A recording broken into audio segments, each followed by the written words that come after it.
Guys, कसं आहेत तुम्ही? मी बरी आहे. तर आज आपण शिकणार आहोत की आंब्याच्या पानाने पर्स कसं बनवतात. तर फर्स्ट ऑफ ऑल आपल्याला आंब्याचं पान घ्यायचं आहे आणि त्याचा जो एक हिस्सा आहे ना तो कापायचा. बघा असा,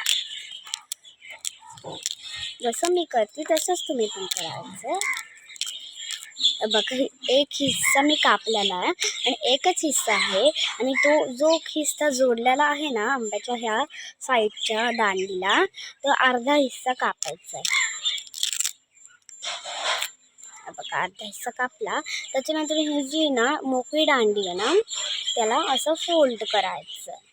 फोल्ड केलं आणि मगाचा जो आपण हिस्सा घेतलेला ना त्याला घ्यायचं आणि मस्त रफ करायचं. असं ना, असं त्याला फोल्ड करायचं. त्या कडेला, त्या दांडीला मस्त फोल्ड